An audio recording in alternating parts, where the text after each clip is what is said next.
नमस्कार विद्यार्थी मित्रांनो, आजच्या या सेशनमध्ये आपण डिस्कस करणार आहोत की डिप्लोमा झाल्यानंतर इंजिनिअरिंग डिग्रीला ॲडमिशन घेत आहोत सर आम्ही. मग ह्या इंजिनिअरिंगला ॲडमिशन घेत असताना काही इम्पॉर्टंट ट्रिक्स, टेक्निक्स, अभ्यासाच्या पद्धती आणि त्यानंतरून त्याच्यावरती डिपेंड असणारं आपलं भवितव्य, या गोष्टींबद्दल आपल्याला आज चर्चा करायची आहे प्रामुख्याने. विद्यार्थी मित्रांनो, तुम्ही डिप्लोमा केला, डिप्लोमामधून पास झाल्याबद्दल तर तुमचं मनापासून हार्दिक अभिनंदन. परंतु आता ज्या वेळेला तुम्ही डिग्रीला ॲडमिशन घेत आहात, तर त्यावेळेला डिग्रीला ज्या वेळेला तुम्ही एंटर होणार आहात, तिथे काहीशी परिस्थिती थोडीफार प्रमाणामध्ये बदलणार आहेत. आणि त्याच बदलणाऱ्या परिस्थितीबद्दल मी आज तुम्हाला या व्हिडिओच्या माध्यमातून त्याची पूर्ण कल्पना देणार आहे, जेणेकरून माझ्या कुठल्याही विद्यार्थी मित्राचं भवितव्य सुरक्षित आणि सुरक्षित राहील. काय नेमकं सर, असं काय होणार आहे नेमकं? म्हणजे डिग्रीला ॲडमिशन घेण्यानंतर काय आम्हाला पद्धती, म्हणजे आमच्या स्वतःच्यामध्ये आम्हाला बदल करावे लागणार आहेत. विद्यार्थी मित्रांनो, बदल आहेत. बदल हे तुम्हाला करावेच लागणार आहे. का सर? का तुम्हाला पुढे जाऊन त्या ठिकाणी कॅम्पस प्लेसमेंटमध्ये चांगल्या नोकऱ्या नको का? हो सर, मग पाहिजे ना, आम्हाला पाहिजे. मग कॅम्पस प्लेसमेंटमध्ये नोकरी मिळवायची आहे तर काय पाहिजे त्याच्यासाठी? विद्यार्थी मित्रांनो, त्याच्यासाठी पाहिजे मेरिट. ठीक आहे सर, आम्ही सर्व आमचं मेरिट डिपेंड करतो, मेरिट सर्व आम्ही डेव्हलप करतो. म्हणजे थ्रूआउट आम्ही त्या ठिकाणी डिप्लोमाला तर डिस्टिंक्शनमध्ये येत होतोच, परंतु आता सुद्धा आम्ही यापुढे तशा पद्धतीने प्रयत्न करू. नक्कीच मित्रांनो, तुम्ही प्रयत्न करणार आहेत, तुम्ही अभ्यास करणार आहेत, नक्कीच. परंतु डिग्रीचं जे काही स्ट्रक्चर आहे, मग ते ऑटोनॉमस कॉलेजचं असेल किंवा युनिव्हर्सिटी प्रमाणित कॉलेजेसचं असेल, या सर्व गोष्टींमध्ये काही प्रमाणामध्ये तुम्हाला अभ्यासाचे जे काही पद्धती आहे ह्या थोड्या प्रमाणामध्ये चेंज कराव्या लागेल. काही गोष्टींची तुम्हाला त्या गोष्टींमध्ये तिथे काळजी घ्यावी लागेल. ते काय? बघा विद्यार्थी मित्रांनो, आपण फायनल इयर इंजिनिअरिंगला ज्या वेळेला जातो त्यावेळेला कॅम्पस प्लेसमेंट नावाची जी काही गोष्ट आहे त्याला सामोरं जात असताना कंपनीज आपल्या कॉलेजमध्ये येतात आणि तिथे आल्यानंतर कंपनीज क्रायटेरिया सेट करतात की आम्ही एवढ्या विद्यार्थ्यांना शॉर्टलिस्ट करणार. मग शॉर्टलिस्ट करत असताना बऱ्याचशा ज्या MNC म्हणजेच मल्टीनॅशनल कंपनीज आहेत, ह्या मल्टीनॅशनल कंपनीज त्यावेळेला विद्यार्थ्यांना नक्की सांगतात की आम्हाला असे विद्यार्थी द्या किंवा आम्ही अशा विद्यार्थ्यांना इंटरव्ह्यूसाठी शॉर्टलिस्ट करणार आहोत जे विद्यार्थी याआधी त्यांचा कुठलाही बॅकलॉग इंजिनिअरिंगमध्ये नाही आहे. आय रिपीट, बऱ्याचदा कंपनी फायनल इयरला, फायनल सेमिस्टरला आल्यानंतर तशा प्रकारे विद्यार्थ्यांना शॉर्टलिस्ट करण्याचा प्रयत्न करतात की आम्हाला आता असे विद्यार्थी हवेत ज्यांचा कुठेही बॅकलॉग नाही, ना ओरल प्रॅक्टिकल ना कुठलाही सब्जेक्ट.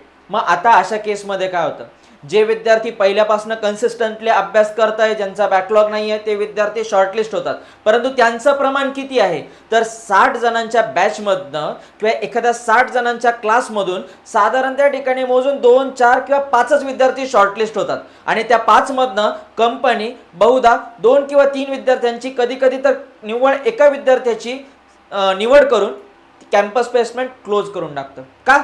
कंपनीला आवश्यकता नाही आहे का? आहे ना, कंपनीला आवश्यकता आहे म्हणून तर ती कॉलेजमध्ये आली आहे. परंतु त्यांचा जो क्रायटेरिया आहे, त्यांना योग्य कॅन्डिडेटची आवश्यकता आहे. आणि असं सुद्धा झाल्याचे उदाहरणं आहेत मित्रांनो की कंपनी कॉलेजमध्ये आलेली आहे आणि कुठलाही त्या ठिकाणी शॉर्टलिस्टही केले त्यांनी. ठीक आहे, आम्हाला त्यामध्ये काय म्हणता येईल त्याला, एक प्रकारे सर्व मेरिट असलेले विद्यार्थी आहेत, शॉर्टलिस्ट केलं, परंतु त्या विद्यार्थ्याकडे योग्य प्रकारची गुणवत्ता नाही आहे, त्याच्याकडे प्रॅक्टिकल नॉलेजचा अभाव आहे, त्याच्याकडे स्किल्सचा अभाव आहे. अशा केसमध्ये सुद्धा बहुधा कंपनीज किंवा HR मंडळी त्या ठिकाणी त्या कॉलेजमधनं निघून जातात. याने काय होतं माहिती आहे, कंपनीचंही नुकसान आहे, कॉलेजचंही त्या ठिकाणी नुकसान आहे, त्या विद्यार्थ्याचंही नुकसान आहे आणि तिघांनाही त्या गोष्टींची गरज आहे. म्हणजे मी ह्या ठिकाणी हे सांगण्याचा प्रयत्न करतोय की विद्यार्थ्याला नोकरी मिळाली पाहिजे, त्याला आवश्यकता आहे, अगदी बरोबर. कॉलेजलाही त्या ठिकाणी त्यांचे विद्यार्थी प्लेस झाले पाहिजे, त्यासाठी कॉलेजने एफर्ट्स घेतले, अगदी बरोबर. आणि कंपनी आली तर त्यांना योग्य असा मॅन पॉवर पाहिजे आहे, अगदी बरोबर. पण तिघही निराश होतात. का माहिती विद्यार्थी मित्रांनो? कारण की lack of knowledge, lack of students, lack of skills, ह्या 3 गोष्टींमुळे. मग सर यामध्ये असं नेमकं काय करता येईल की आम्हाला नोकरी मिळेल, कॉलेजचाही त्या ठिकाणी फायदा होईल आणि कंपनीलाही योग्य व्यक्ती मिळेल? याचा प्रवास तुम्ही डायरेक्ट सेकंड इयरला ज्या वेळेला ॲडमिशन घेता आहेत तिथूनच सुरू होतोय. हो, तिथूनच सुरू होतोय. बघा कसा, ज्या वेळेला विद्यार्थी मित्रांनो तुम्ही डायरेक्ट सेकंड इयरला ॲडमिशन घेत आहात तर तिथे तुमचं जे ॲडमिशन आहे, डिप्लोमा केलेल्या विद्यार्थ्यांचं जे ॲडमिशन आहे ते साधारण 1 ते 2 महिने लेट होत असतं. हे तुम्हाला सर्वांनाच माहिती आहे, लेट होतं आहे. परंतु जे फर्स्ट इयरमधनं जे विद्यार्थी येत आहेत त्यांचं मात्र कॉलेज तर योग्य त्यांचा जो नियोजित वेळ आहे तिथेच सुरू झालं आहे आणि हे विद्यार्थी लेट होत आहे. म्हणजेच तुमचा अर्थ आहे, म्हणजे या ठिकाणी अर्थ काय होतोय की जो आपला डिप्लोमाचा विद्यार्थी हा कॉलेजला लेट जॉईन होतोय आणि त्याच्यामुळे त्याचा जो सिलेबस आहे तो सिलेबस लॅप होतोय. म्हणजे तेवढा शिकवलेलं जे युनिट आहे ते सिलेबस त्याचा पुढे निघून गेलेला आहे. मग आता याला जे काही रिकवर करायचं आहे आपल्या डिप्लोमाच्या विद्यार्थ्याला, त्याला ते करणं मुश्किल होतं. त्यात काय होतं की आधीच लेट गेल्यामुळे जे तुमच्या युनिव्हर्सिटीच्या एक्झाम आहे, इन सेम एक्झामिनेशन ज्याला आपण म्हणतो, किंवा ज्या तुमच्या थेरी प्रॅक्टिकलचे जे लेक्चर्स असतात या अगदी तोंडावरती येऊन थांबतात. म्हणजे तुम्ही ॲडमिशन घेतलं आणि ॲडमिशन झाल्यानंतर नुकतंच तुम्हाला त्या ठिकाणी 1 ते 1.5 महिन्यामध्ये कधी कधी परीक्षेला सामोरं जावं लागतं. मग अशा केसमध्ये काय करणार? अशा केसमध्ये होतं असं की विद्यार्थी कन्फ्यूज होतो, सर मी प्रॅक्टिकलचं सबमिशनचं जे असाइनमेंट्स मला दिलेले आहे त्या कंप्लीट करू, कॉलेजमध्ये नेमकं कसं वातावरण आहे, एन्व्हायरमेंट आहे त्याच्याशी मॅचअप करू, की त्या ठिकाणी जो अभ्यास माझा मागं पडला आहे तो अभ्यास रिकवर करू. अशाच पूर्ण सर्व गोंधळामध्ये तो अडकतो. मग आता काय? आणि याच्यामुळे होतं असं की जी परीक्षा नुकतीच येऊन घातलेली आहे या सर्व परीक्षेमध्ये या विद्यार्थ्याला अपयश येण्याची शक्यता तयार होते. तसे कुठेतरी वातावरण एक प्रकारे तयार होतं. तो चांगला इकडे डिप्लोमाचा टॉपर विद्यार्थी सुद्धा तिथे जाऊन कन्फ्यूज होतो, सर आता याचं मी प्लॅनिंग कसं करू. त्याचं जी रँक आहे ना, म्हणजे तो 90, 95 किंवा 80, 85 असे जे चांगले टॉप रँक घेऊन गेलेला विद्यार्थी त्या ठिकाणी खाली घसरतो आणि त्याचा आत्मविश्वास कुठेतरी कमी व्हायला सुरुवात होती. मग आता अशा केसमध्ये काय, माझं तुम्हाला एक सल्ला आहे मित्रांनो या व्हिडिओच्या माध्यमातून, की तुम्ही सुरुवातीपासून म्हणजे आता तुमची ॲडमिशन प्रोसेस चालू आहे, तुमचं कॉलेज 2 प्रकारचे लागू शकतं, एक ऑटोनॉमस किंवा एक युनिव्हर्सिटी. विद्यार्थी मित्रांनो, ऑटोनॉमसच्या सिलेबसमध्ये आणि युनिव्हर्सिटीच्या सिलेबसमध्ये त्यांचे जे सब्जेक्ट तुम्हाला थर्ड सेमला येणार आहेत हे थर्ड सेमचे सब्जेक्ट एवढेही वेगवेगळे नाही आहेत रे. म्हणजे ऑटोनॉमसचं जर तुम्ही एखादा सब्जेक्ट घेतला, मी उदाहरणार्थ एखाद्या विषयाबद्दल बोलेल, मेकॅनिकल इंजिनिअरिंग किंवा सिव्हिल इंजिनिअरिंग या ब्रांचेसबद्दल तुम्हाला सांगेल की विद्यार्थी मित्रांनो तुम्हाला सॉम डिप्लोमाला होता स्ट्रेंथ ऑफ मटेरियल, तोच सॉम तुम्हाला त्या ठिकाणी इथे येणार आहे, फक्त त्याची जी लेवल आहे ती आता इन्क्रीज झालेली असेल. तुम्हाला त्या ठिकाणी इलेक्ट्रिकल इंजिनिअरिंग बद्दल जर बोलायचं ठरलं तर तुम्हाला जो थर्ड सेमेस्टरला तिथे इलेक्ट्रिकल सर्किट नेटवर्क होता त्याचाच तुम्हाला आता त्या ठिकाणी थोडंसं ॲडव्हान्स लेवलचा सब्जेक्ट येणार आहे. तुम्हाला जो तिथे मेजरमेंट होता त्याच मेजरमेंटचा ॲडव्हान्स होणार आहे. तुम्हाला जो इलेक्ट्रॉनिक्स होता त्याच इलेक्ट्रॉनिक्सचा म्हणजे ॲडव्हान्स सब्जेक्ट येणार आहे. नंतर कम्प्युटर IT बद्दल जर बोलायचं ठरलं तर त्यांच्या ज्या लँग्वेजेस होत्या त्याचाच थोडंसं ॲडव्हान्स म्हणजे डिजिटल टेक्निक वगैरे या सब्जेक्टचं थोडं अपग्रेडेड सब्जेक्ट येणार आहे. कॉलेज कुठले असो मित्रांनो, परत मी तेच सांगणार तुम्हाला, कॉलेज कुठले असो, ऑटोनॉमस और नॉन ऑटोनॉमस, या दोन्ही केसमध्ये सिलेबस जो आहे, म्हणजे तुम्ही ऑटोनॉमसला जरी तुमचं ॲडमिशन झालं किंवा युनिव्हर्सिटी ॲडेड कॉलेजमध्ये जरी तुमचं ॲडमिशन झालं तरी सब्जेक्टचे फार तर नावं बदलले असतील, थोडेसे कंटेंट अपडाऊन असतील. मग ह्या केसमध्ये माझा असं तुम्हाला सल्ला आहे की तुम्ही ते जे सब्जेक्ट तुम्हाला आहेत ते युनिव्हर्सिटी अकॉर्डिंग, तुम्ही ज्या युनिव्हर्सिटीमध्ये ॲडमिशन घेऊ इच्छिता त्या युनिव्हर्सिटीचा थर्ड सेमेस्टरचा तुमच्या ब्रांचचा सिलेबस घेऊन थोड्या प्रमाणामध्ये ॲटलिस्ट 2-3 जे सब्जेक्ट तुम्हाला डिप्लोमालाही होते त्या सब्जेक्टचा स्टडी करायला हवाच. तुम्ही त्या सेमेस्टरचा त्या सब्जेक्टचा अभ्यास हा स्टार्ट करायलाच हवा. हा तुमच्या हातातला एक प्रिशियस टाईम आहे मित्रांनो, डिप्लोमाच्या विद्यार्थ्यांनो प्रिशियस टाईम आहे. कारण तुम्ही कॉलेजला गेल्यानंतर तुम्हाला टाय अप करताना ज्या त्या ठिकाणी अडचणी येणार आहे त्या अडचणी काही प्रमाणामध्ये कमी होतील. यातल्या यात तुम्हाला आणखी एक महत्त्वाच्या सब्जेक्टबद्दल, तुम्हाला सर्व ब्रांचेसबद्दल मला या ठिकाणी सांगायचं. विद्यार्थी मित्रांनो, बऱ्याचशा विद्यार्थ्यांना M3 या विषयाबद्दल भरपूर अडचणी येतात. M3 सर या M3चा आम्ही करू काय? डिप्लोमाच्या बऱ्याचशा विद्यार्थ्यांना हा M3 यम सारखा वाटू लागतो. काय वाटू लागतो? अगदी यमासारखा वाटू लागतो. मग आता या ठिकाणी काय करणार विद्यार्थी मित्रांनो, तुमच्या हातातला जो हा प्रिशियस टाइम आहे ना, तो तुम्ही हा प्रिशियस टाइम युटिलाइज करा ना. त्याच्यासाठी कसं करा त्याची स्ट्रॅटेजी मी तुम्हाला सांगतो. त्याबद्दल एक नवीन व्हिडिओ मी M3 साठी आणणारच आहे, परंतु या व्हिडिओतही मी सांगतो विद्यार्थी मित्रांनो, तुम्ही आत्ता M3 करण्यासाठी काही प्रमाणामध्ये तुमचे इंटिग्रेशन, डेरिव्हेटिव्ह जे बेसिक फॉर्म्युलेज आहेत हे बेसिक फॉर्म्युलेज तरी तुम्ही लर्न करून ठेवा. अगदी बेसिक सांगतोय मी. का सर का? आमच्या तर ते लर्न आहे. काय होतं की तुम्ही त्या ठिकाणी सेकंड सेमेस्टरला M2 देता, त्यानंतर साधारण 2 वर्ष तुमचा मॅथ्सशी संबंध संपलेला असतो आणि इथे इंजिनिअरिंगला आल्यानंतर ताबडतोब तुम्ही M3ला सामोरं जाताय. त्यामुळे त्या M3शी मॅचअप करतानाही तिथे विद्यार्थ्यांना अडचणी येतात. मग अशा केसमध्ये जे आहे ते तुम्ही M3चा स्ट्रॅटेजी ठरवण्यासाठी किंवा M3ला क्रॅक करण्यासाठी, त्यात चांगले मार्क्स मिळवण्यासाठी तुम्ही आत्तापासून M3चा अभ्यास चालू करा. तुमचे जे कोर सब्जेक्ट आहे त्याचा एक पर्टिक्युलर सिलेबस, पर्टिक्युलर युनिव्हर्सिटीचा सिलेबस किंवा कुठल्याही ऑटोनॉमस कॉलेजचा सिलेबस डाउनलोड करून त्याच्याशी रिलेटेड जे सब्जेक्ट आहे त्याचा अभ्यास काही प्रमाणात चालू करा. त्याच्याशी रिलेटेड बुक्स तुम्हाला किंवा रेफरन्स बुक मार्केटमध्ये उपलब्ध आहे, त्याच्या नोट्स तुमच्या सिनियर्सकडनं कलेक्ट करा आणि अभ्यास सुरू ठेवा घरी. यामुळे तुम्हाला असं होणार आहे की ज्यावेळेला तुम्ही कॉलेजला जाणार आहात त्यावेळेला ॲटलिस्ट जे 1-2 युनिट तुमचे प्रोफेसरचे पुढे शिकवून झालेले आहे ते सब्जेक्ट तुम्हाला थोड्या प्रमाणामध्ये माहिती असतील. तुम्हाला पहिल्या क्लास टेस्ट किंवा त्या म्हणजे कॉलेजमध्ये ज्या क्लास टेस्ट होता त्याला तुम्ही सामोरे जाऊ शकाल. सर हे सर्व गोष्टी जर नाही केल्या तर, समजा नाही केल्या आम्ही, तर काय होईल? जाऊ कॉलेजला तेव्हाचं तेव्हा बघू ना, काय होणार आहे तेव्हाचं तेव्हा ठरवू. काय होईल मित्रांनो समजून घ्या. मी मगाशी व्हिडिओच्या सुरुवातीला जे म्हटलो की तुम्हाला कॅम्पस प्लेसमेंटला पुढे भविष्यात सामोरं जायचं आहे, चांगल्या पॅकेजची नोकरी मिळवायची आहे, चांगले स्किल्स शिकायचे. जर तुमचे इथे बॅकलॉग लागले तर याचा थेट परिणाम तुम्हाला 6व्या सेमेस्टरला दिसेल. गोष्ट सिरियस आहे मित्रांनो. काय की जे तुम्ही आता चुकीची गोष्ट करणार आहात, जी गोष्ट तुम्ही त्याला सिरियसली घेणार नाही आहात, याचे थेट परिणाम तुम्हाला 6व्या सेमेस्टरमध्ये दिसतील. त्यावेळेला तुम्हाला निराशा सोडून काहीच येणार नाही. सर म्हणजे सगळ्या ज्या MNC कंपनी येतात ते हाच क्रायटेरिया लावतात का? नाही मित्र, प्रत्येक कंपनीचा क्रायटेरिया हा वेगवेगळा असतो. परंतु त्या ठिकाणी बऱ्याचशा ज्या टॉपच्या कंपनीज आहेत त्यांचा तर क्रायटेरिया हाच आहे ना की आम्हाला बॅकलॉग असलेले स्टुडंट हवेत. मग त्यावेळेला मग तुझा सेकंड इयरचा हा जो बॅकलॉग लागणार आहे तो त्या ठिकाणी तुला 6व्या सेमिस्टरमध्ये जाऊन अडचणीचं काम करेल ना. मग हे होऊ नये म्हणून माझं तुम्हाला सर्वांना डिप्लोमाच्या विद्यार्थ्यांना एक कळकळीचं आवाहन आहे, एक विनंती आहे. विद्यार्थी मित्रांनो कृपया तुम्ही आत्ता युनिव्हर्सिटीचा सिलेबस डाउनलोड करून तुम्ही त्या दृष्टीने पावलं टाकायला सुरुवात करा. आणि ह्या गोष्टीमध्ये तुम्हाला कधीही अडचण वाटली तर ही अभियंताची जी हेल्पलाईन आहे या हेल्पलाईन नंबरवरती तुम्ही व्हॉट्सॲप मेसेज करू शकता आणि त्याच्यावरती तुम्ही कुठलीही माहिती अगदी मिळवू शकता. याचसोबत मला पुढे आणखी असं सांगायचं आहे की बरेचसे विद्यार्थी मित्र चिंतेत असतात की सर आम्ही डिप्लोमाचं तर आता सिलेबस आमचा कंप्लीट केला, डिप्लोमानंतर आम्हाला गव्हर्नमेंटच्या जॉबची तयारी करायची, तर ती आम्ही म्हणजे डिग्रीचा अभ्यासक्रमासोबत करू शकतो का? नक्कीच करू शकतो आणि करायलाच हवी मित्रांनो. ज्या विद्यार्थ्यांचं गव्हर्नमेंटमध्ये जॉब मिळवण्याचं स्वप्न आहे त्यांनी डिप्लोमा कंप्लीट केलेला असल्यामुळे त्यांना एक ॲडव्हान्टेज आहे, कारण की सेंट्रल गव्हर्नमेंटच्या, स्टेट गव्हर्नमेंटच्या भरपूर साऱ्या वॅकन्सीज ह्या डिप्लोमा बेसिसवरती रिलीज होतच असतात.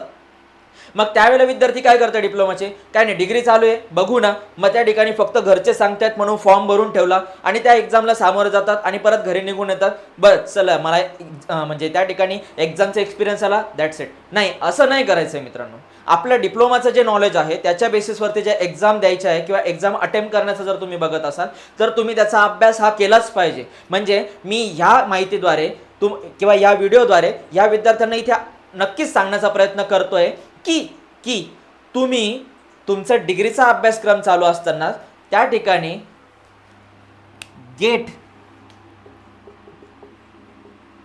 किंवा गव्हर्नमेंट एक्झाम किंवा ज्या विद्यार्थ्यांना पुढे MBA करण्याचं स्वप्न आहे त्यासाठी MBA CET आणि त्यानंतर ज्या विद्यार्थ्यांना आणखी फॉरेनला किंवा इतर देशामध्ये इतर म्हणजे आउट ऑफ द कंट्री युनिव्हर्सिटीमध्ये जाण्याचं स्वप्न आहे त्यांच्यासाठी ही GRE एक्झाम.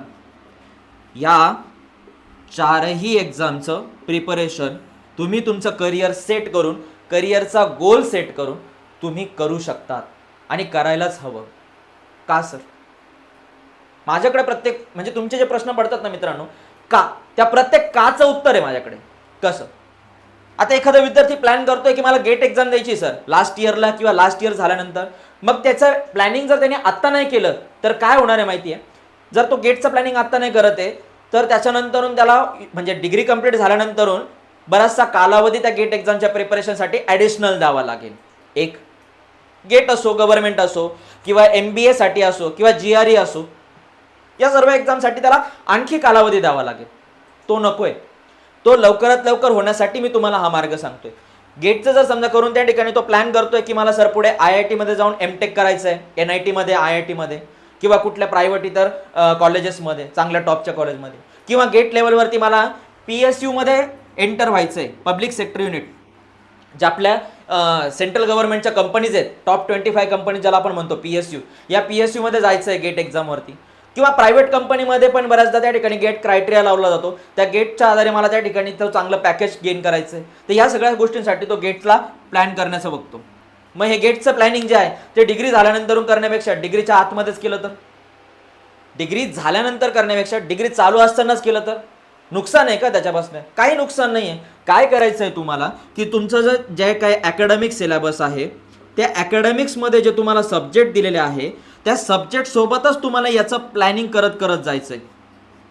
ठीक आहे, म्हणजेच मी काय म्हणेल त्या ठिकाणी की तुम्ही थिअरी करतच आहात ना, त्याच्याच आधारे तुम्ही MCQची पण तयारी सुरू करा. काय होईल माहिती आहे, थोड्या थोड्या प्रमाणामध्ये रोज त्याच्यावरती काही ना काही काम होईल. त्याच्यासाठी ऑब्जेक्टिव्ह बुक्स जे आहे ते ब्रांच वाईज तुम्हाला पर्टिक्युलर व्हिडिओजमध्ये किंवा शॉर्ट्समध्ये मी कालांतराने एक्सप्लेन करेलच. ठीक आहे, एखादा विद्यार्थी सर मला डिप्लोमावरती गव्हर्नमेंट एक्झाम क्रॅक करायची आहे, मी डिग्री असताना जॉब घेऊ इच्छितो.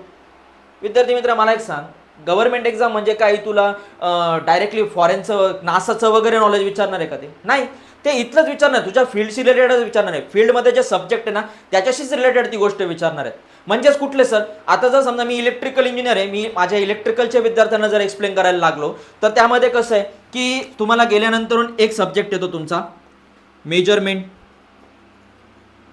त्यानंतर तुम्हाला सब्जेक्ट येतो ॲनालॉग डिजिटल इलेक्ट्रॉनिक्स वगैरे, त्यानंतर तुम्हाला सब्जेक्ट येतो पॉवर सिस्टीम वगैरे, नेक्स्ट सेमला परत तुम्हाला नेटवर्क वगैरे असे सब्जेक्ट येतात.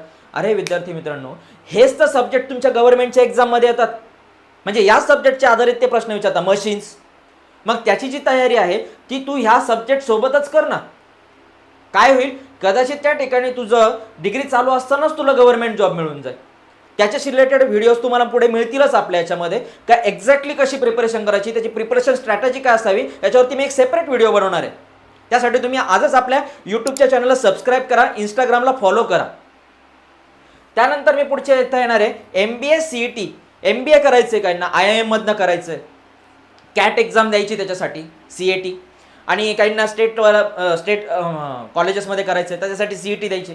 तर त्याचंही प्रिपरेशन म्हणजे ॲप्टिट्यूड, रिझनिंग, ह्या ज्या सर्व गोष्टी लागणार आहे, ग्रामर वगैरे, या सर्व गोष्टींचं प्रिपरेशन तुम्ही याच्यासोबतच एक स्ट्रक्चर, म्हणजे जर तुम्ही 75% जर कॉलेजचं अकॅडमिक करत आहात किंवा 80% करत तर 20% माझं म्हणणं आहे थोडासा आणखी जीव काढा ना, थोडासा आणखी जीव काढा, तो 20% पण सोबत घेऊन चला.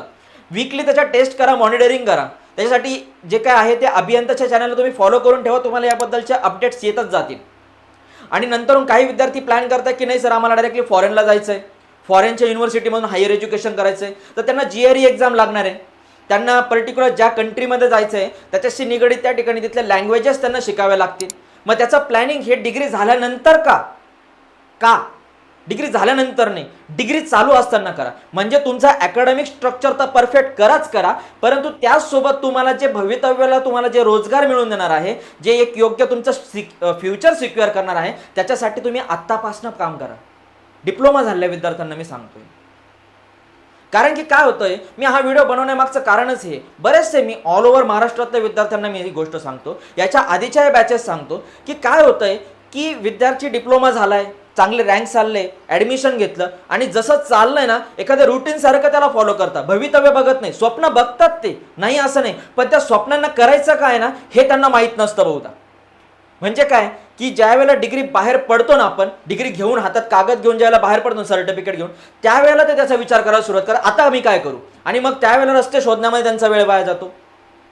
त्यानंतर त्या एक्झामचं प्रिपरेशन करण्यासाठी त्यांचा वेळ जातो, पैसे खर्च होतात, घरातल्या व्यक्तींचं, कुटुंबाचं अजून त्या ठिकाणी दबाव वाढत जातो की तुझा डिग्री झाली आहे कंप्लीट, मग आता तू नोकरी शोध ना. किंवा त्या ठिकाणी आपले नातेवाईक बहुधा आपल्या पेरिमीटरमध्ये असतात, हितचिंतक, ते त्यावेळेला भरपूर जास्त जागरूक होऊन येतात, भरपूर जास्त काळजी करून येतात तुमच्यावरती, तुमच्या घरच्यांवरती भयंकर दबाव टाकतात. अरे याचा डिग्री झाला, मग याला नोकरी नाही मिळाली का? हे होऊ नये म्हणून आज तुम्हाला सांगतो, सर्व ब्रांचेससाठी ही गोष्ट सांगतोय की तुम्ही तुमच्या अकॅडमिकला तर प्राधान्य द्याच नक्कीच, परंतु तुम्ही त्यासोबत जे भवितव्यामध्ये तुम्हाला किंवा भविष्यामध्ये जे उत्तम रोजगार मिळवून देणार आहे, जे तुमचं डिग्री झाल्या एक फ्युचर सिक्युअर करणार आहे, त्यासाठी पण तुम्ही प्रिपरेशन करा. आणि यानंतर मी पुढच्या टॉपिककडे जात आहे, ते म्हणजे तुमचं आहे त्या ठिकाणी कॅम्पस इंटरव्ह्यू. हा एक टॉपिक. म्हणजे ज्यांचं स्वप्न आहे किंवा ज्यांचं ॲम्बिशन आहे की नाही सर ठीक आहे, ह्या ज्या काही तुम्ही चारही वे आम्हाला सांगितले, गेट, गव्हर्नमेंट एक्झाम, MBA किंवा GRE, याच्या व्यतिरिक्त आम्हाला कॅम्पस इंटरव्ह्यूमध्ये त्या ठिकाणी आम्ही कॉलेज निवडलं आहे तसं, किंवा कॉलेजमध्ये आम्हाला कॅम्पस प्लेसमेंट मिळाले तर आम्ही तिथे जॉईन करणार आहोत. तर विद्यार्थी मित्रांनो, ही लढाई सोपी नाही आहे, ही लढाई सोपी नाही. कॅम्पस प्लेसमेंटसाठीचे क्रायटेरियासाठी तुम्हाला त्या ठिकाणी बॅकलॉग कधीही न लागू देता व्यवस्थित स्ट्रक्चरमध्ये तुम्हाला इंजिनिअरिंग फॉलो करणे, त्याचसोबत वेगवेगळे स्किल्स शिकणे, छोटे मोठे कोर्सेस करणं आहे. तुम्हाला त्या ठिकाणी जगाच्या कॉम्पिटिशनपेक्षा वेगळं स्वतःला सिद्ध करण्यासाठी तुमच्याकडे ॲडिशनल गोष्टी असणं गरजेच्या आहेत. प्लस तुमचं जी काही ब्रांच आहे, जी स्ट्रीम आहे, त्याच्यामधलं तुम्हाला प्रत्येक सब्जेक्टचं ॲटलिस्ट त्या ठिकाणी बेसिक टू मॉडरेट नॉलेज असणं आणि त्याचं प्रॅक्टिकल ॲप्लिकेशन करणं, ह्याही गोष्टी तुम्हाला जमायला हव्यात. त्यानुसार तुमचं कॅम्पसमध्ये सिलेक्शन होणार आहे. आणि ज्या वेळेला तुम्ही या सर्व गोष्टी घेऊन स्वतःला एखाद्या HR समोर रिप्रेझेंट करत आहात, त्यावेळेला विद्यार्थी मित्रांनो, मी खात्रीने सांगतो, HR तुम्हाला स्वतःहून विचारेल की विद्यार्थी मित्रांनो, तुम्हाला पॅकेज किती हवं आहे. लक्षात येतं तुमच्या? म्हणजे ह्या व्हिडिओचा सिरियसनेस तुम्ही नीट समजून घ्या. मी काय सांगण्याचा प्रयत्न करतो हे तुमच्या उज्ज्वल भवितव्यासाठीच सांगतोय फक्त. काय की तुम्ही HRला तसं सांगण्यासाठी मजबूर करा. तुमच्याकडे इतके स्किल्स घेऊन जा. सर्टिफिकेट्स कमी नेले तरी चालतील, पण स्किल नॉलेज भरपूर जास्त घेऊन जा आणि ते घेऊन स्वतःला योग्य प्रकारे त्या टीम समोर रिप्रेझेंट करा एकदा. त्याच्याने तुमचं स्वतःचं, तुम्ही शिकत असलेल्या कॉलेजचं आणि जी कंपनी तुम्हाला घेणार आहे त्या कंपनीचं सुद्धा काही प्रमाणामध्ये उत्कर्ष होणार आहे. कुठेतरी काही प्रमाणामध्ये त्यांना एक त्या ठिकाणी एक चांगलं अचिव्हमेंट असणार आहे. ती तुमच्या कुटुंबाच्या दृष्टिकोनातून सुद्धा तुम्ही ह्या गोष्टीचा विचार करा ना, की माझ्या मुलाला किंवा माझ्या मुलीला या ठिकाणी अशा अशा कॉलेजमध्ये एवढ्या प्रमाणात म्हणजे पॅकेज ऑफर झालंय किंवा ह्या कंपनीमध्ये तो सिलेक्ट झाला आहे, ही किती अभिमानास्पद गोष्ट आहे. मग ती जी काही गोष्ट तुम्हाला, जी भवितव्य मी इथे ह्या बॉक्समध्ये सांगण्याचा प्रयत्न करतो ना, त्याचा रस्ता ह्या आत्ताच्या सेकंड इयर पासून सुरू होतोय. आणि सेकंड इयर, थर्ड इयर आणि फायनल इयर हे तीनही वर्ष तुम्हाला 3 गोष्टींवरती काम करायचं आहे. ते म्हणजे स्किल्स, नवीन स्किल्स तुम्ही शिकणार आहे, नवीन नवीन कोर्सेस तुम्हाला करायचे आहेत. तुमचं ॲकॅडमिक जे आहे, ॲकॅडमिक नॉलेज जे फील्डमध्ये तुम्ही आहात, computer, IT, artificial, civil engineering, mechanical engineering, electrical, electronics, telecommunication, कुठल्याही फील्डमध्ये तुम्ही असाल ना, त्या सब्जेक्टला भरभरून द्या. तुमचं पूर्ण एफर्ट्स त्याच्यासाठी द्या. आणि पूर्ण एफर्ट्स दिल्यानंतर कुठेतरी त्याचा आउटकम मार्कांच्या स्वरूपामध्ये नाही तर तुमच्या नॉलेजच्या स्वरूपामध्ये तुमच्याकडे स्टोअर करून ठेवा. विद्यार्थ्यांना मित्रांनो, रट्टुमार पोपटचं कधीही काही होऊ शकत नाही, हे जग जाहीर आहे. बरेचसे माझ्यापेक्षा मोठे मोठे व्यक्ती याबद्दल बोलून सांगितलेलं आहे, त्यांनी बऱ्याचदा काउन्सिलिंग केलेलं आहे, परंतु विद्यार्थी त्या गोष्टीला लाईटली घेतात आणि त्याची नंतर खूप मोठी गंभीर किंमत त्यांना आणि त्यांच्या पालकांना त्याच्यासाठी मोजावी लागते. का? सर सिलेक्शन होत नाही, सर गव्हर्नमेंटचं ट्राय करतोय, सर गेट क्रॅक होत नाही, कॅम्पसमध्ये पण झालं नाही, GREचा त्या ठिकाणी लँग्वेजेस क्लिअर होत नाही. हे समस्या ज्या डिग्री नंतर येत आहे त्यासाठी तुम्ही 3-4 वर्ष इन्व्हेस्ट करताना ते होऊ नये म्हणून अभियंताचा आणि ह्या आकाश सरांचा हा प्रयत्न आहे की तुम्हाला आत्ताच अलर्ट करून द्यावं. आणि तुम्हाला वेळोवेळी मार्गदर्शन ह्या अभियंताच्या चॅनलमधून करणारच आहोत. त्यासाठी तुम्ही सबस्क्राईब करा, बेल नोटिफिकेशनवरती क्लिक करा. तुम्हाला आमचे सर्व व्हिडिओज इंस्टाग्राम, यूट्यूबमधून मिळतच राहणार आहेत. प्रत्येक सब्जेक्ट टॉपिकबद्दल आम्ही तुम्हाला सांगणार आहोत. प्रत्येक गव्हर्नमेंटच्या, गेटच्या, GREच्या, लँग्वेज, सर्व गोष्टींचं मार्गदर्शन तुम्हाला ह्या प्लॅटफॉर्मवरती मिळणार आहे. ॲप्टिट्यूड, रिझनिंग सर्वच सांगणार आहोत आम्ही. कुठलीही गोष्ट अशी कसर नाही सोडणार आहे. फक्त आणि फक्त एकच गोष्टीचं उद्दिष्ट घेऊन की आमच्या विद्यार्थ्यांना जास्तीत जास्त, सर्व तमाम महाराष्ट्रातल्या इंजिनिअरिंगच्या डिप्लोमाच्या विद्यार्थ्यांना जास्तीत जास्त माहिती त्याच्यातून मिळण्यासाठी असो. यासोबत ज्यावेळेला तुम्ही सेकंड इयर पूर्ण क्लिअर करताय, थर्ड क्लिअर करताय, फायनल क्लिअर करताय, यामध्ये इंटर्नशिप जो विषय त्याच्यावरती तुम्हाला सिरियसली काम करायचं आहे.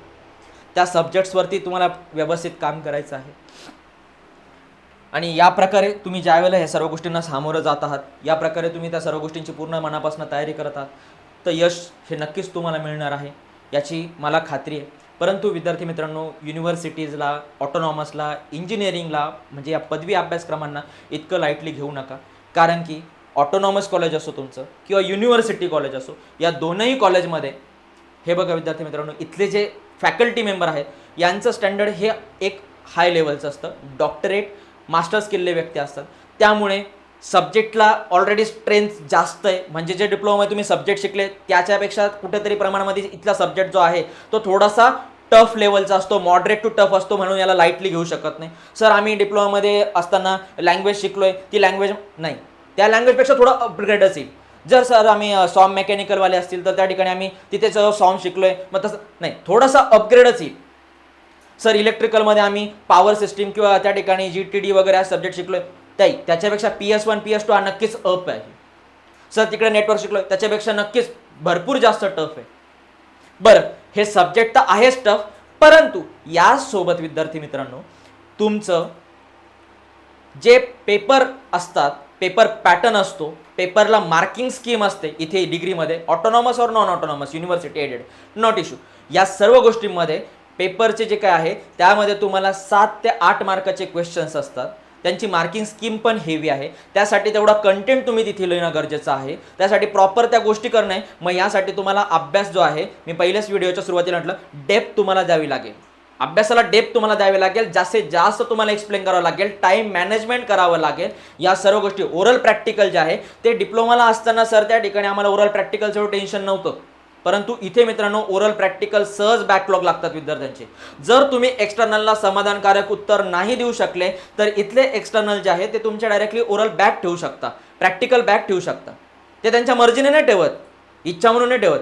तुम्ही त्यांना त्या ठिकाणी तसा आउटकम देत नाही ना, ते टेस्ट करताय ना तुमचं नॉलेज, एकदम बेसिकली टेस्ट करतायत की हा तुला हा जो काही सब्जेक्ट आहे, मी पर्टिक्युलर याचं प्रॅक्टिकल घेण्यासाठी आलोय, त्यात तुला काय माहिती आहे, त्या सब्जेक्टबद्दल काय माहिती आहे. इथे त्या ठिकाणी थोडंसं डेप्थमध्ये विचारता, तुम्ही त्याचं उत्तर बरोबर देणं अपेक्षित असतं त्यांना, की हा सर तुम्ही हा क्वेश्चन आम्हाला विचारलाय, याचं हे उत्तर आहे किंवा याला आपण अशा पद्धतीने करू शकतो. पण नाही, जर तुम्ही तसं उत्तर नाही देऊ शकले, तुमचं ओरल प्रॅक्टिकल बॅक लागल्यानंतर परत हे सर्वचे सर्व अंधारात जातं. त्यामुळे तुम्हाला प्रॅक्टिकल ओरलला सुद्धा व्यवस्थित त्याचे अटेंडन्स मेंटेन करणं आहेच आहे, त्याच्यानंतर त्याचे प्रॉपर असाइनमेंट कंप्लीट करणं आहे, त्या सब्जेक्टचं प्रॉपर नॉलेज गेन करणं आहे. आणि हे जर तुम्ही नाही केलं तर तुम्हाला त्या ठिकाणी भविष्यात याचे थोड्या प्रमाणामध्ये चटके जाणवायला सुरुवात होतील. आणि ज्या वेळेला ते गोष्ट होईल किंवा ज्या वेळेला ती तुमच्या समोर येईल त्यावेळेला ती वेळ हातातनं निघून गेलेली असेल, तुम्ही परत तर इंजिनिअरिंगला ॲडमिशन नाही घेऊ शकत ना. मग त्यासाठी तुम्ही पूर्ण मनापासून तयारी करा. आत्ताचा हातात असलेला प्रिशियस टाईम सेकंड इयरच्या 3rd सेमसाठी प्रिपेअर करा. त्यामध्ये कुठली अडचण असेल तर अभियंताच्या व्हॉट्सॲपला तुमचा मेसेज, नाव, नंबर, त्या सर्व गोष्टी डिटेल्स द्या, तुम्हाला आमच्या टीमकडनं कॉल येईल, त्याच्याशी 1-to-1 इंटरॅक्शन तुम्ही करू शकता. ही एक हेल्पलाईन आहे तुमच्यासाठी. आणि या सर्व गोष्टींसोबत तुम्हाला जर आमची माहिती आवडली असेल तर विद्यार्थी मित्रांना शेअर करा. तुम्हाला कुठल्या अडचणी असेल तर कमेंटमध्ये तुम्ही विचारू शकता. आणि अशाच नवनवीन माहितीसाठी चॅनलला सबस्क्राईब करा. भेटूया नेक्स्ट व्हिडिओमध्ये, तोपर्यंत धन्यवाद.